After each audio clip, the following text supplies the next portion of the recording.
For years, a wealthy millionaire barely noticed his quiet gardener, but one day, curiosity got the best of him. After work, he decided to follow the gardener secretly, wondering what life he led beyond the mansion's gates. What he discovered at the gardener's humble home was beyond anything he imagined. A story of struggle, love, and sacrifice that moved him to tears and changed his life forever. Before we continue with this story, don't forget to subscribe to the channel and like the video, because when you stop doing this, YouTube understands that you don't like this content and stops recommending good stories like this. Oh, and don't forget to comment below where you're watching us from. We love to know that. The familiar weight of the two grocery bags, laden with slightly bruised vegetables, and the stale bread the bakery had charitably offered, dug into Benedito's calloused hands. Each pull a stark reminder of the day's relentless toil. The late afternoon sun cast long shadows ahead of him as he trudged along the cracked pavement, the grime ingrained in the fabric of his worn overalls, a testament to the hours spent wrestling with the earth in the manicured gardens of the city's affluent. His shoulders slumped with a weariness that went beyond the physical ache in his aging bones. It was a weariness born of years spent nurturing beauty for others, while his own life remained stubbornly rooted in hardship. The rhythmic shuffle of his worn-out shoes against the sidewalk was the only sound that punctuated the silence of his weary journey, a silence that had become a constant companion since the passing of his wife, a silence occasionally broken by the cheerful shouts and laughter of children playing in the distance, sounds that offered a fleeting pang of bittersweet longing. The red brick row houses that lined the street, their metal fences casting intricate patterns in the fading light, seemed to watch him with an indifferent gaze, their silent uniformity a stark contrast to the vibrant chaos of the gardens he had just left behind. Each step brought him closer to the small wooden shack he called home, a place where love, tenacious and unwavering, bloomed amidst the pervasive scent of damp wood and the ever-present shadow of financial strain. He knew his boys would be waiting, their faces one alight with boundless energy and the other radiating a quiet resilience, the only true solace in his increasingly burdened existence.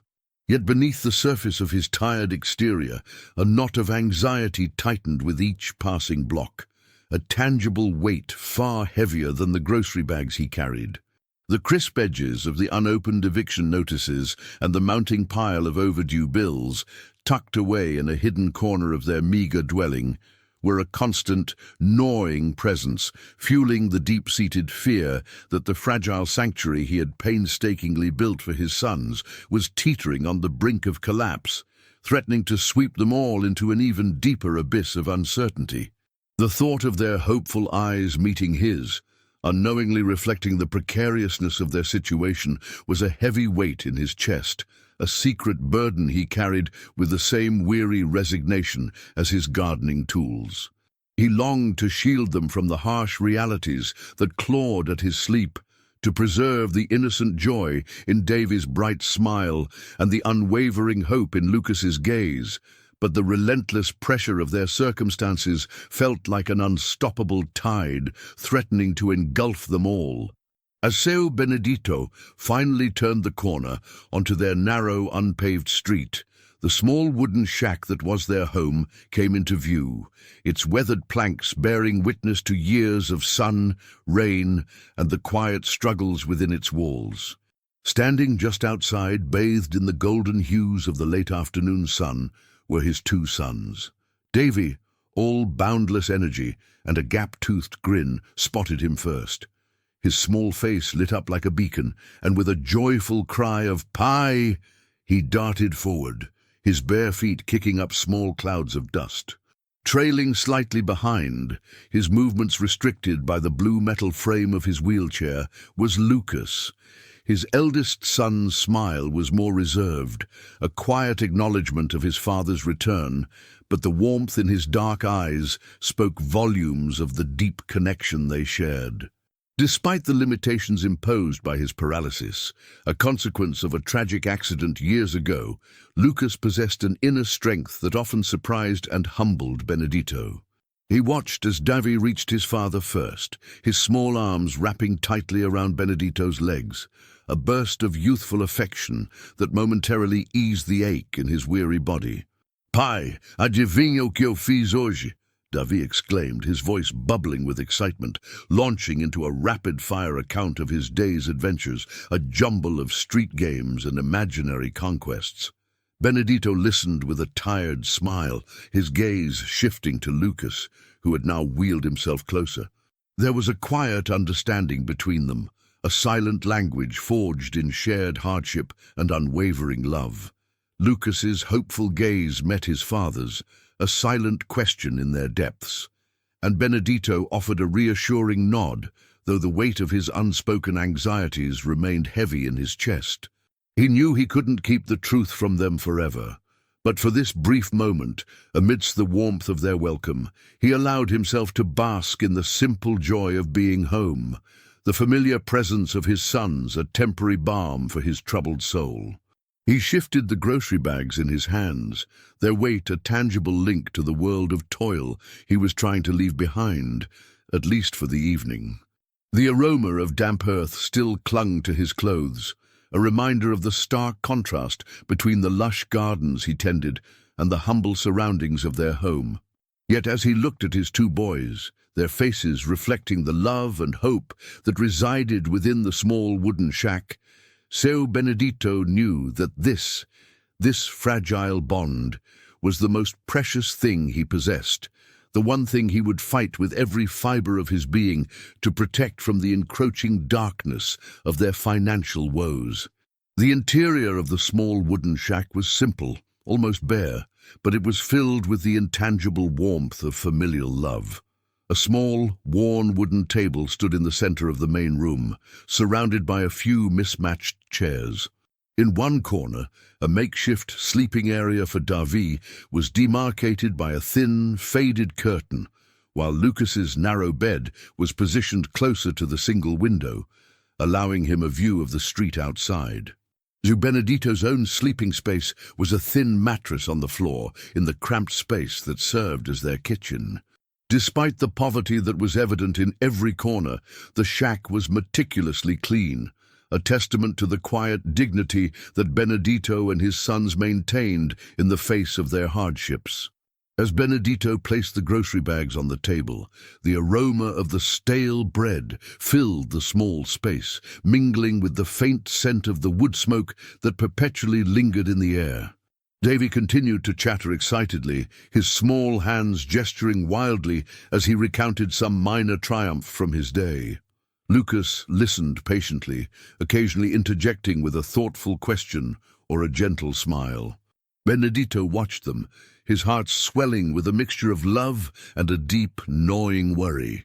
He knew that their innocent joy was a fragile shield against the harsh realities of their lives, and he dreaded the moment when he would have to shatter that illusion with the news of the eviction notices and the overdue bills that lay hidden beneath his mattress.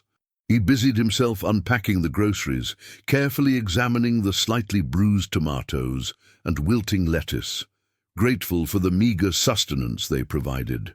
The stale bread, though far from ideal, would have to suffice for their evening meal.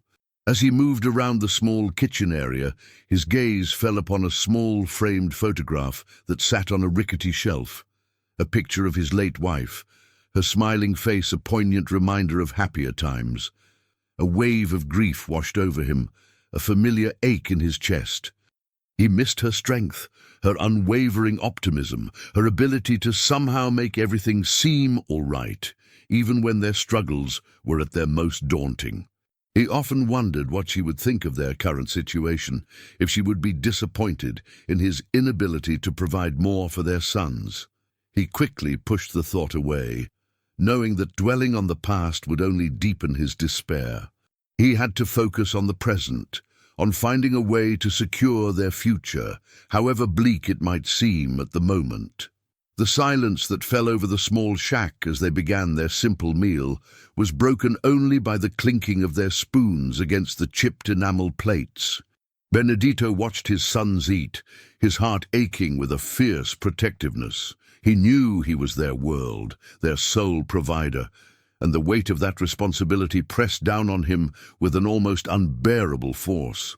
Later that evening, after Davy had finally succumbed to sleep, his small form curled beneath the thin blanket, and Lucas had settled into his bed, his gaze fixed on the star-dusted sky visible through their small window. So Benedito sat alone at the worn wooden table. The single kerosene lamp cast long, dancing shadows on the walls, illuminating the lines of worry etched deep into his face. He reached into the hidden pocket of his overalls and pulled out the crumpled eviction notices and the stack of overdue bills. The pale moonlight, filtering through the cracks in the wooden walls, seemed to highlight the stark reality of their situation. The bold red stamp of urgente on the eviction notice, the ever-increasing figures scrawled on the utility bills, each one a heavy blow to his already burdened spirit. He ran a calloused finger over the harsh legal jargon, his mind struggling to comprehend the cold, impersonal language that threatened to uproot their lives. He had worked tirelessly, his body aching from dawn till dusk, yet it never seemed to be enough. The gardens of the wealthy bloomed under his care, vibrant with color and life, while his own small patch of existence remained stubbornly barren of financial security. He'd tried everything he could think of, taking on extra work, selling what few possessions they had of value, even going without food some days to ensure his sons had enough.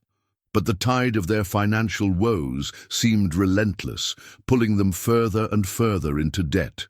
The fear that had been a dull ache in his heart all day now intensified into a sharp, suffocating panic. He pictured Davy's bright, trusting eyes, Lucas's quiet resilience, and the thought of them being out on the street, with nowhere to go, sent a shiver of terror down his spine.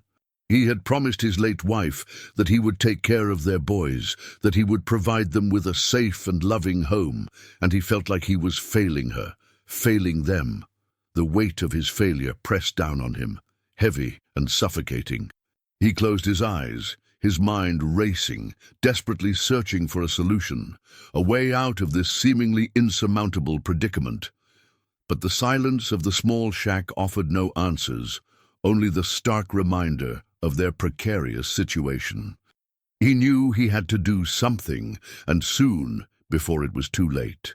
The responsibility for his son's well-being rested solely on his weary shoulders, and he couldn't bear the thought of letting them down. With a heavy sigh, he carefully folded the eviction notices and bills, tucking them back into his pocket, a tangible weight against his heart. He would face this challenge, as he had faced so many others, with the quiet strength and unwavering love that defined his existence. He would find a way, somehow, to protect his boys and keep their small haven intact. The night was long, and the burden was heavy, but the love for his sons was a powerful anchor, the one constant in the turbulent sea of their lives. The weight of the 2 grocery bags, laden with slightly bruised vegetables, and the stale bread the bakery had charitably offered, dug into Benedito's calloused hands, each pull a stark reminder of the day's relentless toil. He trudged along the cracked pavement, the grime ingrained in his worn overalls, a testament to the hours spent wrestling with the earth in the manicured gardens of the city's affluent. His shoulders slumped with a weariness that went beyond the physical ache in his aging bones. It was a weariness born of years spent nurturing beauty for others, while his own life remained stubbornly rooted in hardship. As he finally turned the corner onto their narrow, unpaved street, the small wooden shack that was their home came into view. Standing just outside, bathed in the golden hues of the late afternoon sun, were his 2 sons. Davy, all boundless energy and a gap-toothed grin, spotted him first. His small face lit up like a beacon, and with a joyful cry of "Pie!" he darted forward, Trailing slightly behind, his movements restricted by his wheelchair, was Lucas. His eldest son's smile was more reserved, but the warmth in his dark eyes spoke volumes. Despite the poverty that was evident within their small dwelling, there was an undeniable love that permeated its walls. But beneath Seu Benedito's tired exterior lay a hidden burden, the crisp edges of unopened eviction notices and the growing stack of overdue bills, a secret that fueled his deepest fear, the fear of losing everything and failing the two boys who were his entire world. The familiar weight of the two grocery bags, laden with slightly bruised vegetables, and the stale bread the bakery had charitably offered, dug into Seu Benedito's calloused hands, each pull a stark reminder of the day's relentless toil. They had just left the small, bustling market, the air still thick with the lingering scents of ripe fruit and fresh-cut herbs, but the warmth of the day's sun did little to penetrate the chill of anxiety that had settled deep in Benedito's chest. He guided Lucas's wheelchair with one hand, his calloused fingers firm yet gentle on the handles, while Davy, bubbling with an inexhaustible energy, skipped ahead, his bright yellow shirt a beacon of youthful exuberance against the muted backdrop of the city street. The rhythm of their walk was a familiar comfort, Benedito's weary shuffle, the soft hum of Lucas's wheelchair, and Davy's light, quick steps. As they approached a particularly wide stretch of sidewalk, lined with towering glass buildings that seemed to touch the sky, a sleek, dark luxury car glided to a silent stop at the curb. The polished chrome gleamed under the afternoon sun, a stark contrast to the dust and grime that clung to Benedito's worn gardening overalls. From the driver's side, a man emerged, his figure sharp and imposing in a meticulously tailored dark blue suit. His movements were precise, deliberate, radiating an aura of effortless authority and wealth. Davy, always the first to notice anything out of the ordinary, stopped dead in his tracks, his eyes wide with a mixture of awe and innocent wonder. He stood there, mesmerized by the sight of the man, a figure so utterly different from anyone they encountered in their daily lives. For Davy, this man was a living embodiment of the stories he'd heard, the images he'd seen in shop windows, a world of possibility and abundance that felt tantalizingly out of reach. His small hand instinctively shot out, his finger extended, pointing directly at the man with an unbridled enthusiasm that cut through the city's hum. "Pai!" he exclaimed, his voice clear and resonant, carrying easily on the quiet afternoon air. "Ele pode ajudar a gente?" His innocent question, spoken with such conviction, hung in the air between them, a fragile plea for salvation, a raw expression of a child's simple belief that solutions lay just beyond their grasp if only the right person could be found. The profound simplicity of Davy's words struck a chord deep within Lucas, who sat quietly in his wheelchair beside his brother. His gaze, usually so observant and full of a quiet understanding, softened with a wave of emotion. He looked from Davy to his father, a silent appeal in his hopeful eyes, recognizing the desperate plea woven into his brother's innocent query. For Lucas, who often felt the limitations of his own body, Davy's boundless hope was a source of both admiration and a touch of melancholy. He understood the complex layers of his father's struggles in a way Davy couldn't yet, and his heart ached for the impossible weight his father carried. But for Benedito, Davy's sudden outburst was a jolt, an unexpected spotlight on their vulnerability. He flinched, a wave of acute embarrassment washing over him. The public display of their need, voiced so openly by his youngest son, made his cheeks burn. He glanced around self-consciously, fearing the judgment of passers-by, dreading the pity or, worse, the indifference that such a public plea might provoke. He quickly reached for Davy's hand, gently pulling it down, a silent command for discretion. His voice, when he finally spoke, was strained, a low murmur meant only for his sons. "Davy, não é assim que as coisas funcionam," he mumbled, his words laden with a weary resignation that spoke volumes of his life's harsh lessons. He tried to steer Lucas's wheelchair forward, eager to put distance between them and this awkward, exposed moment, to make them invisible once more in the vast, indifferent landscape of the city. Unbeknownst to Sir Benedito and his sons, the man in the dark suit, a prominent city businessman named Dr. Arnaldo Costa, had indeed heard Davi's clear, childlike voice.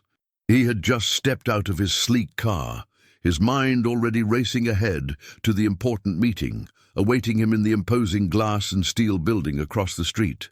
His world was one of numbers, deadlines, and strategic decisions, far removed from the everyday struggles of a gardener and his children. He was a man accustomed to navigating the complex corridors of power, his days filled with the hushed tones of boardrooms and the crisp rustle of high-stakes documents. Davy's innocent question, however, cut through the usual hum of city life, a sharp, unexpected sound that momentarily pierced the carefully constructed bubble of his professional detachment. He paused, his hand still on the car door, his gaze subtly shifting towards the small group on the sidewalk. He saw the weary gardener, his clothes stained with the earth, pulling a boy in a wheelchair, and the other boy, vibrant and full of life, pointing directly at him. The boy's voice, so full of unshakable conviction, echoed in his ears. "Pai, ele pode ajudar a gente?" It was not a plea for money, not a direct request, but a statement of absolute, unvarnished belief in his capacity to provide aid, a child's simple faith in the power of a well-dressed man. A flicker of something unidentifiable crossed Dr. Costa's face, perhaps a momentary discomfort, a faint echo of a long-forgotten empathy, or simply the irritation of an unexpected intrusion into his carefully managed day. He was a man of action, of logical decisions, and this situation, steeped in raw human emotion, was outside his usual sphere of influence. His first instinct was to dismiss it, to categorize it as just another fleeting encounter in a bustling city. Yet the image of the boy's bright, hopeful eyes and the sheer, unadulterated earnestness in his voice snagged something deep within him, something he rarely acknowledged in his high-powered existence.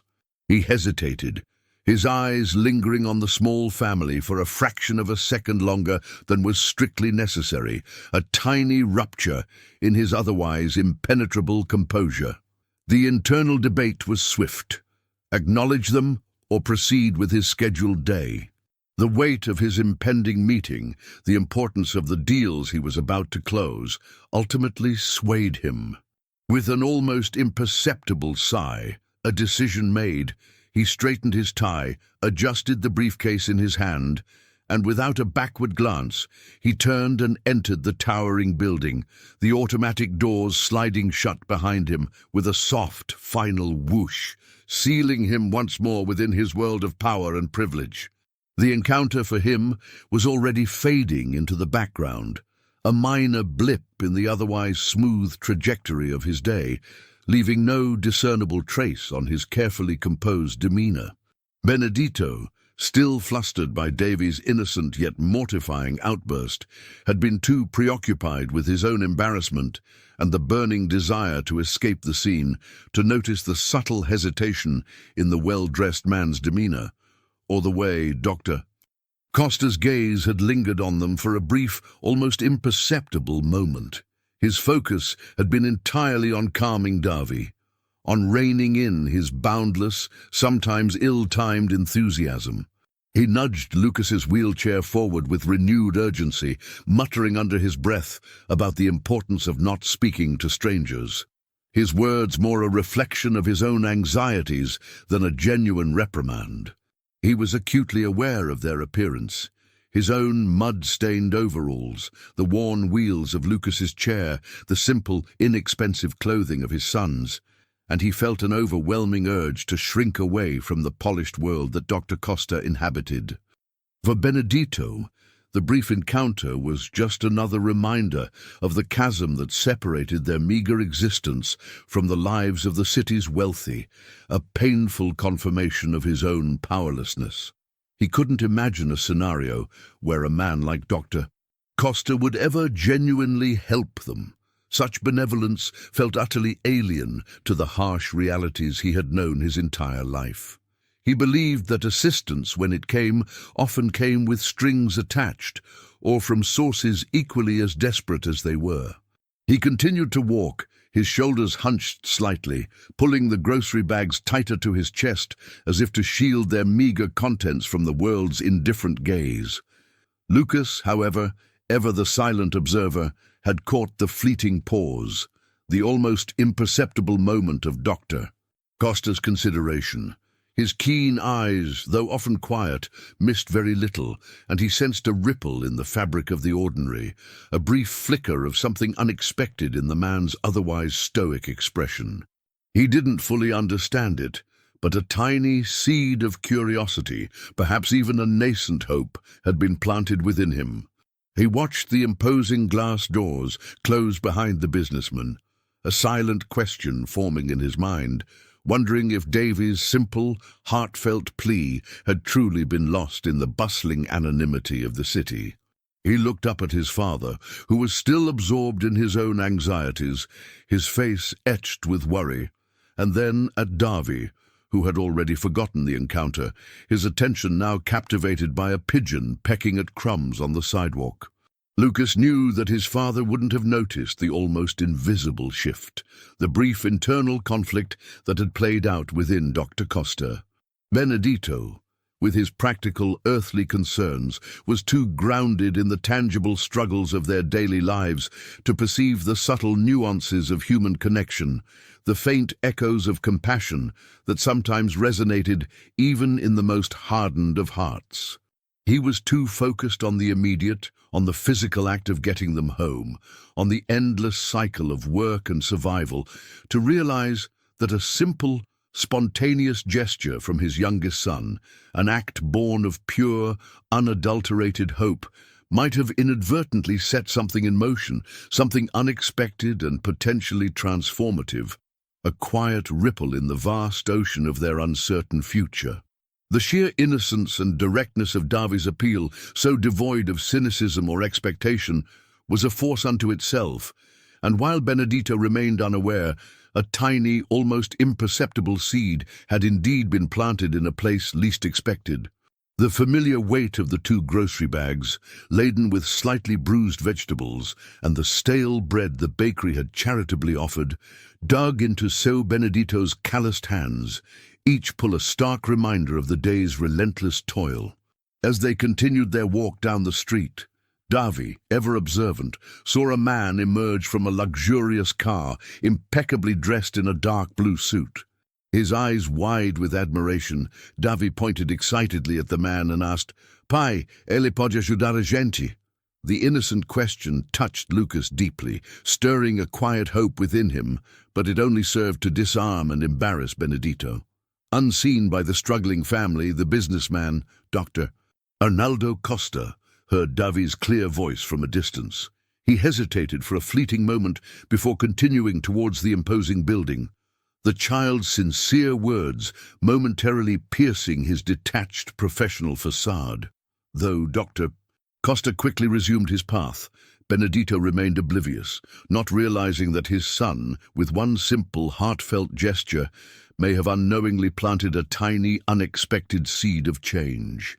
The hum of the electric car, a muted whisper of advanced engineering, was the only sound accompanying Gustavo as he glided through the city streets, a stark contrast to the cacophony of the world he had momentarily glimpsed. He ascended in the private elevator, the ascent swift and silent, carrying him to the panoramic heights of his luxury penthouse. The doors opened with a soft sigh, revealing a space of meticulous design and impersonal grandeur. Floor-to-ceiling windows offered a breathtaking, yet oddly isolating vista of the sprawling city below, a tapestry of lights and shadows that felt distant and disconnected from his own existence. The apartment was a monument to modern affluence: sleek, minimalist furniture, polished surfaces reflecting the city lights, and an array of sophisticated technology that responded to his slightest command. Yet, for all its opulence, the vast space felt profoundly cold and solitary. The air, conditioned to a perfect, unwavering temperature, lacked the warmth of human presence. There were no toys scattered on the expensive rugs, no crayon marks on the pristine walls, no echoes of childish laughter bouncing off the high ceilings. The silence was absolute, save for the faint, almost imperceptible whir of the ventilation system and the occasional chime of a notification from one of his many devices. He walked across the polished marble floors, his footsteps barely audible, a solitary figure in an expansive, impeccably ordered world. He shed his tailored suit jacket, tossing it onto a designer chaise lounge, and loosened his tie, but the accustomed ease of returning home eluded him.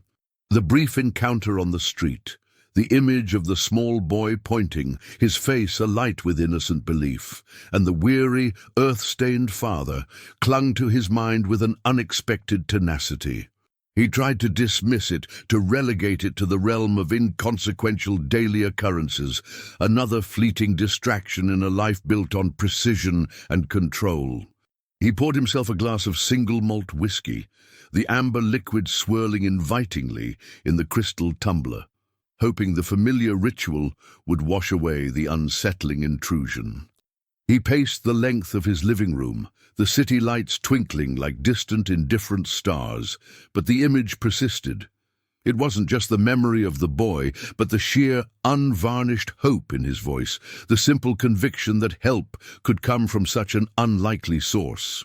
It pricked at something within him, a faint whisper of a life he had never truly known, a childhood stripped of such uncomplicated faith. The stark contrast between their world and his own was undeniable, not merely in material wealth, but in the raw, exposed vulnerability he had witnessed. He thought of the gardener's calloused hands, so different from his own, which primarily gripped pens and power. The encounter was an anomaly, a crack in the polished veneer of his insulated existence, and it stubbornly refused to be smoothed over. Gustavo settled into his expansive study, a room dominated by a large, gleaming desk and multiple screens displaying stock market fluctuations and corporate reports.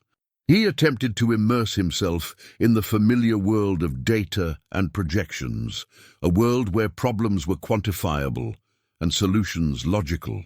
He opened his laptop, the soft glow illuminating his face, and began to review the latest financial figures, pushing the street scene to the back of his mind. Yet the image of the young boy's outstretched arm and the profound trust in his eyes kept resurfacing, an insistent loop playing in his consciousness. It was unsettling, an unfamiliar sensation in a life meticulously curated to avoid such emotional detours. He was a man who prided himself on his rationality, his ability to compartmentalize and dismiss anything that didn't serve a clear purpose. But this felt different. It wasn't about charity or social responsibility in the abstract sense he sometimes donated to. It was the directness of a child's unwavering faith in him, a stranger. The memory of the father, tired and dirt-stained, his shoulders slumped under an invisible burden, added another layer to the persistent image. He found himself replaying the few seconds of their interaction, dissecting Davi's tone, the brief look on the father's face, the slight hesitation he himself had felt before turning away. It was an intrusion he couldn't simply file away. The thought that such a simple encounter could have such an impact on him was irritating, yet undeniable. He leaned back in his leather chair, the soft hum of his powerful computer filling the silence, and exhaled slowly. He was a man who solved problems, who gathered information to make informed decisions. This felt like a problem, albeit one of an entirely different nature. He realized he couldn't simply ignore it. There was an unfamiliar pull, a nascent curiosity that he couldn't quite rationalize but felt compelled to explore. He picked up his phone, his fingers hovering over the screen, considering who might be able to find out more. The city was a network, and he had access to its intricate webs of information. He knew he could uncover details about almost anyone if he chose to. The idea of investigating a mere gardener and his children seemed almost absurd in the context of his high-powered life, yet the impulse was strong. It wasn't a philanthropic urge, not exactly.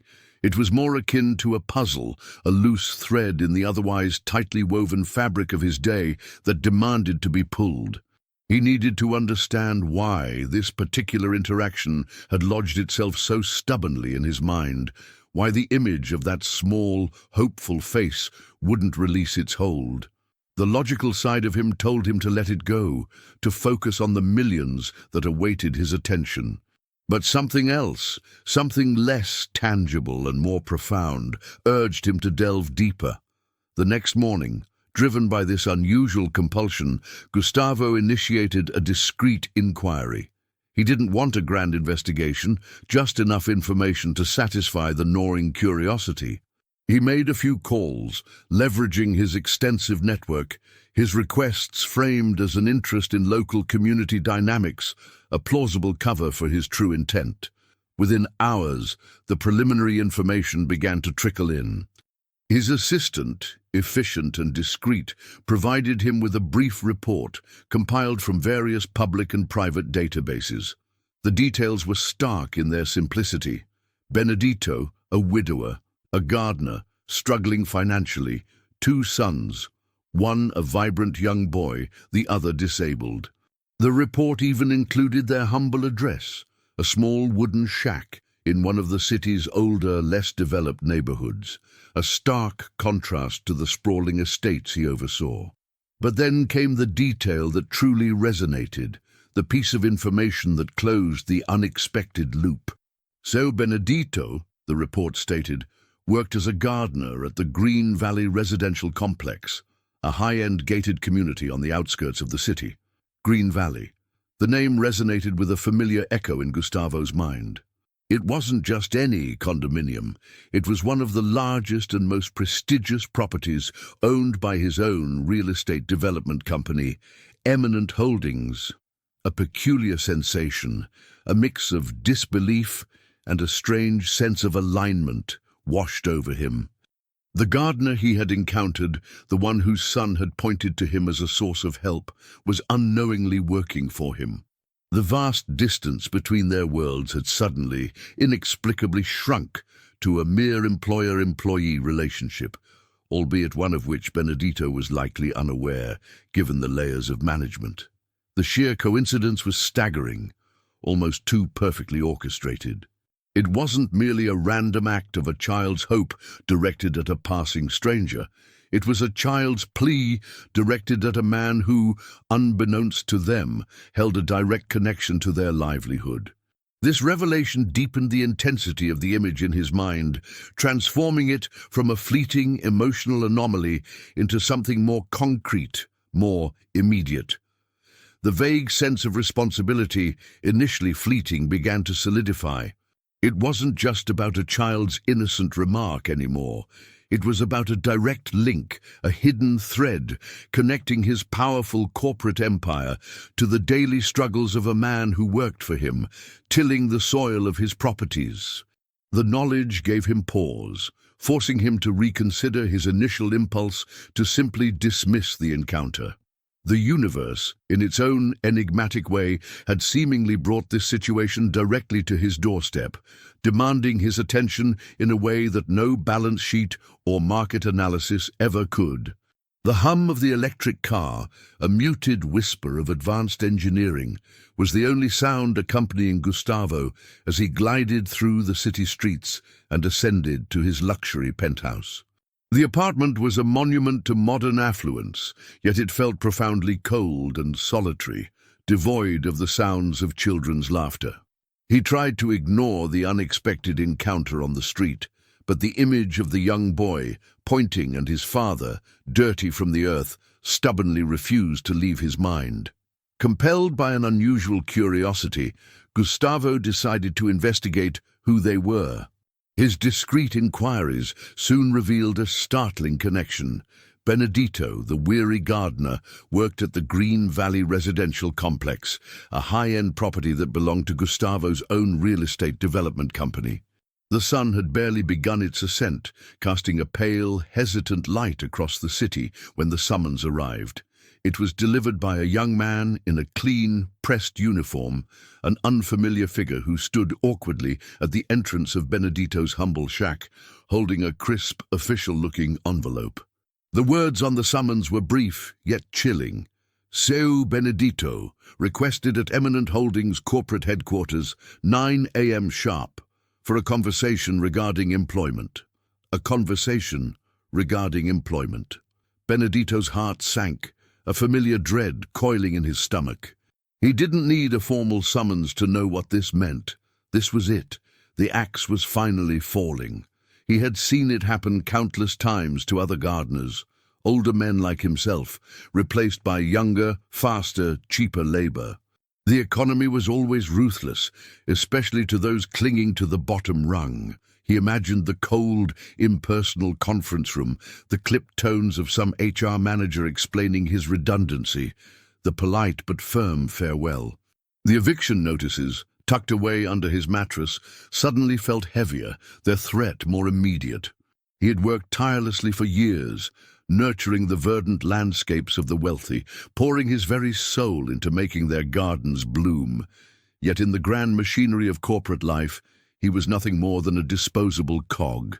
He looked at Davy, still deep in the untroubled sleep of childhood, and then at Lucas, who was already awake, his gaze thoughtful as he watched his father's troubled face. How would he tell them? How would he explain that the little they had, the fragile sense of security they clung to, was about to be snatched away? He tried to project an air of calm, but his hands trembled slightly as he prepared their meager breakfast. Lucas, with his quiet perception, seemed to sense his father's turmoil. "Pai, está tudo bem?" he asked, his voice soft, a rare, direct question that pierced Benedito's practiced stoicism. Benedito forced a smile that didn't reach his eyes. "Tudo bem, meu filho. Só uma reunião de trabalho." He wanted to reassure Lucas, to shield him from the encroaching anxieties that consumed his own mind. But the lie felt heavy on his tongue. The morning dragged on, each minute punctuated by his growing apprehension. He dressed in his cleanest, least stained overalls, a futile attempt at presenting a professional image, knowing deep down it wouldn't change anything. The journey to the corporate headquarters was a long, silent one, the city seeming to mock his worn appearance with its gleaming modernity. He clutched the summons, its sharp edges digging into his palm, a physical manifestation of the impending confrontation. He felt like a condemned man walking to his fate, the weight of his family's future pressing down on him with an almost unbearable force. He tried to mentally rehearse his pleas, to beg for a little more time, to explain his desperate circumstances, but the words caught in his throat, choked by the certainty of dismissal.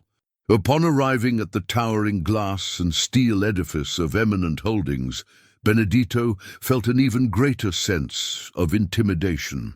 The polished marble lobby, the hushed efficiency of the reception area, the crisp uniforms of the staff, everything underscored the vast chasm between his world and this one. He stated his name, his voice a little rougher than he intended, and was directed to a waiting area, a plush armchair that felt incongruously soft beneath his weary frame. He expected to be called by a junior HR representative, or perhaps a stern supervisor. He certainly didn't expect the man who emerged from a private office, his presence commanding and his expensive suit impeccable. It was Dr. Arnaldo Costa, the very man Davy had pointed to on the street just yesterday. Benedito's breath hitched. A wave of confusion, then a fresh surge of embarrassment washed over him. Had Davy's innocent outburst reached this man? Was this why he was being fired? For having a son who dared to point at the untouchable rich? Gustavo's expression, however, was not one of anger or annoyance, but rather a carefully composed neutrality that gave nothing away. He extended a hand, a firm, brief shake that surprised Benedito with its directness. "Seu Benedito, I'm Gustavo Costa. Thank you for coming." His voice was deep, resonant, and held an unexpected warmth.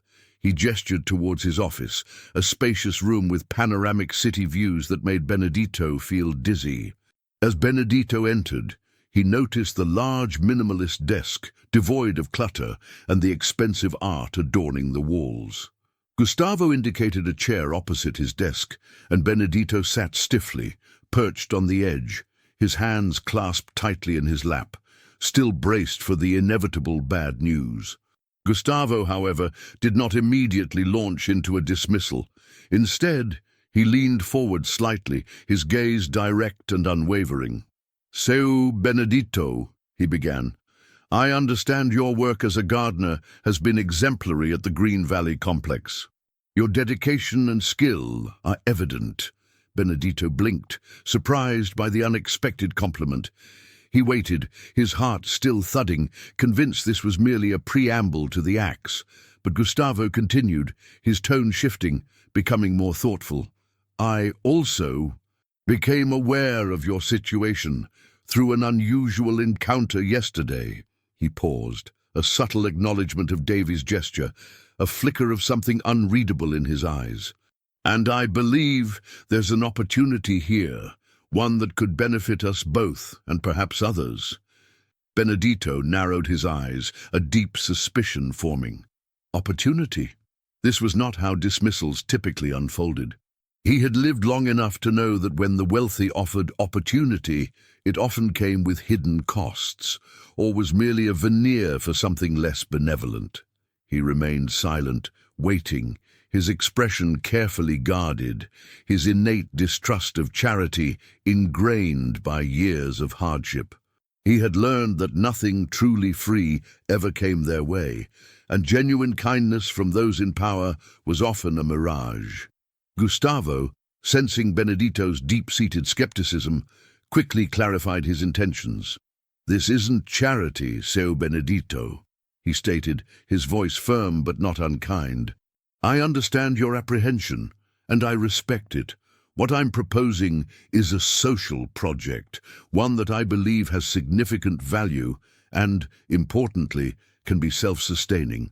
He leaned back, his gaze sweeping across the city outside his window, as if drawing inspiration from its vastness. "My company, Eminent Holdings, is committed to community development. We've been looking for ways to give back, not just through donations, but through initiatives that empower people."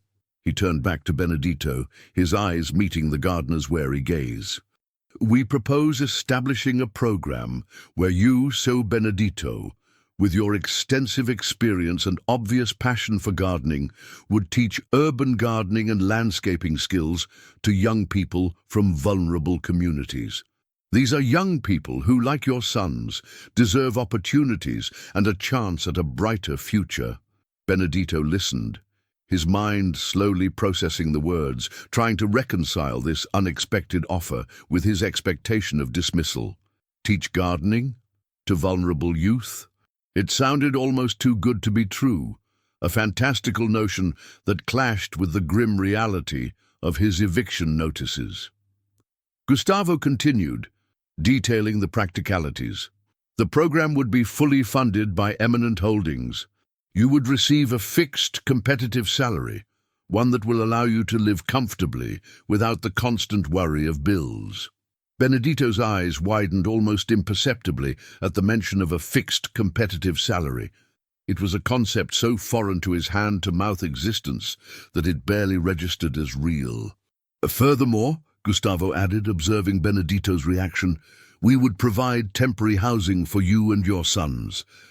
A clean, safe apartment within a community we manage until you are able to secure something more permanent through your new, stable income." The offer was staggering, almost overwhelming in its generosity. A fixed salary, housing.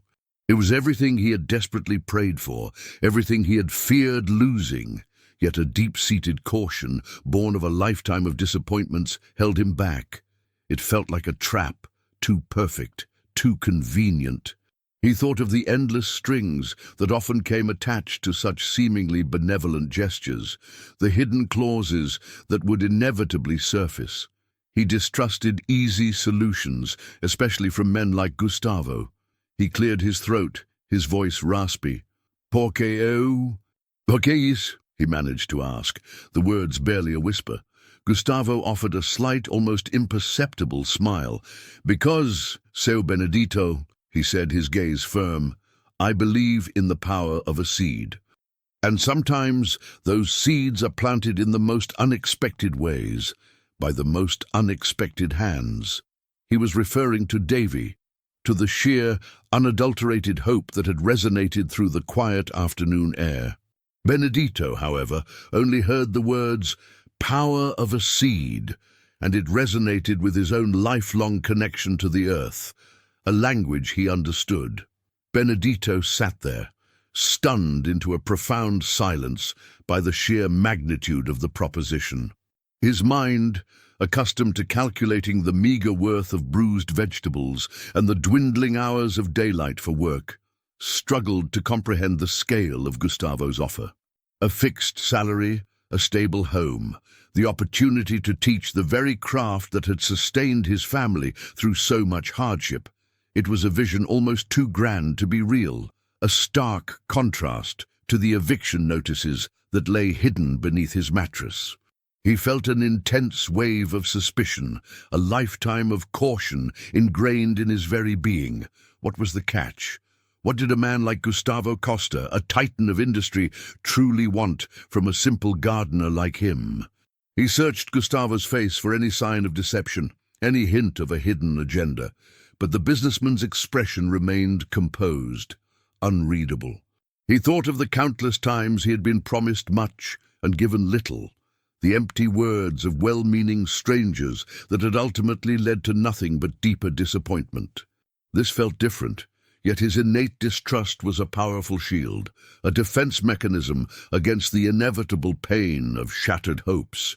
He was on the verge of declining, of politely but firmly rejecting an offer that felt too good to be true, convinced it was a mirage designed to obscure some deeper, more insidious purpose. Then, as if conjured by his own conflicted thoughts, the faces of his sons flashed through his mind. He saw Lucas's hopeful eyes, eyes that carried the quiet dreams of a young man confined by his circumstances, but yearning for more. He saw Davy's vibrant smile, a beacon of pure, unadulterated joy that he fought so hard to protect from the harsh realities of their poverty. He imagined them in a safe, warm home, free from the constant threat of displacement, free from the gnawing hunger that sometimes lingered despite his best efforts. He pictured Lucas, perhaps with access to better resources, better opportunities, his future not defined by the limitations of his wheelchair, but by the strength of his mind and spirit. He pictured Davy growing up with a secure foundation, his boundless energy channeled into something productive, something fulfilling. The images were powerful, shattering his carefully constructed wall of skepticism. He realized that this wasn't just about him anymore. It was about their future, about the chance to give his sons the life he had always dreamed of, but never thought possible. His resistance, once so formidable, began to crumble, worn down not by Gustavo's words, but by the silent, hopeful pleas of his own children. He looked at Gustavo again, a flicker of something new in his tired eyes, not just suspicion, but a burgeoning, fragile hope. The businessman watched him patiently, understanding that this decision was far more than a simple business negotiation. It was a leap of faith for a man who had little reason to trust. The sun had barely begun its ascent, casting a pale, hesitant light across the city when the summons arrived for Benedito to appear at Eminent Holdings' corporate headquarters for a conversation. He arrived, expecting to be dismissed, his heart heavy with dread. Instead, he was greeted by Gustavo Costa, the very businessman Davy had pointed to the day before. Gustavo, sensing Benedito's deep suspicion, did not offer charity but proposed a social project. Benedito would teach gardening to vulnerable youth, receiving a fixed salary and temporary housing for himself and his sons.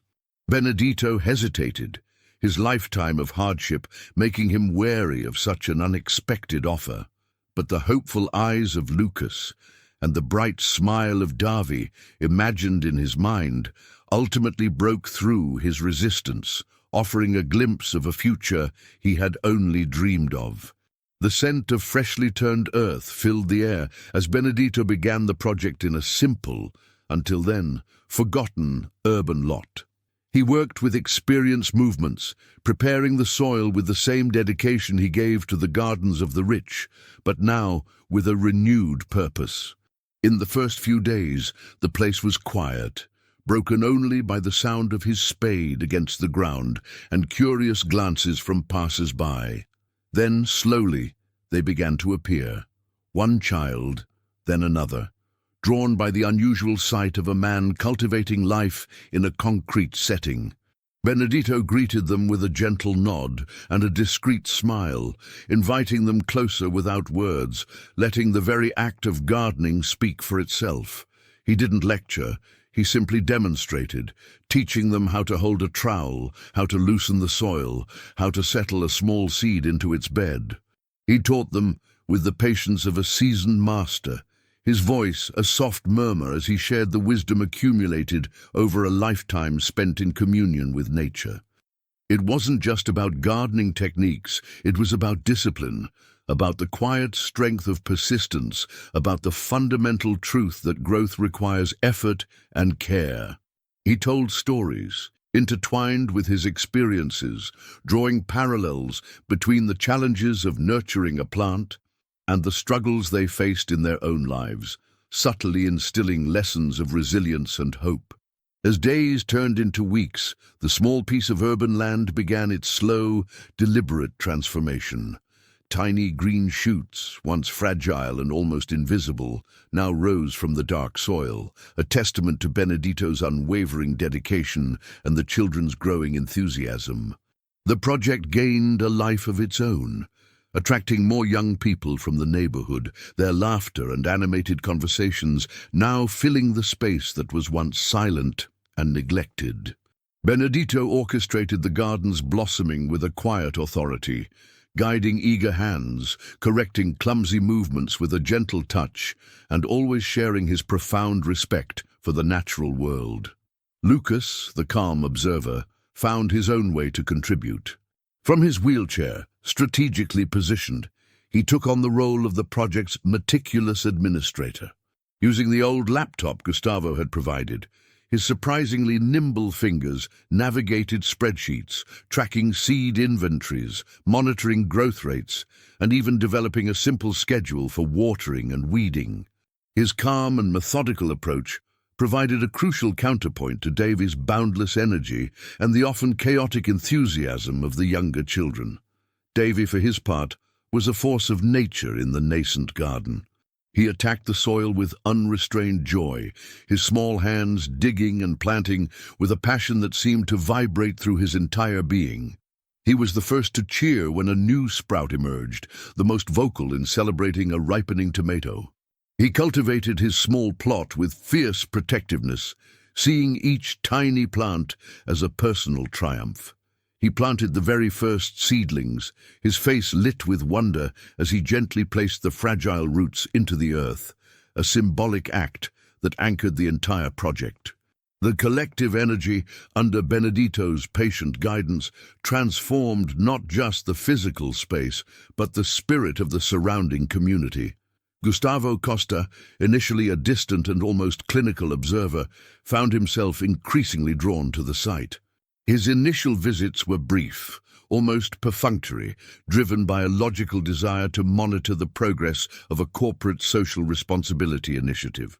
He would arrive in his pristine car, his expensive suit in stark contrast to the dust and dirt of the garden, and would observe from a distance, a silent, almost invisible presence. But something about the scene, the sight of Benedito, his face crinkling into a genuine smile as he explained the life cycle of a bean plant, Davi's uninhibited laughter, and Lucas's quiet, focused intensity at his makeshift office began to chip away at his carefully constructed emotional barriers.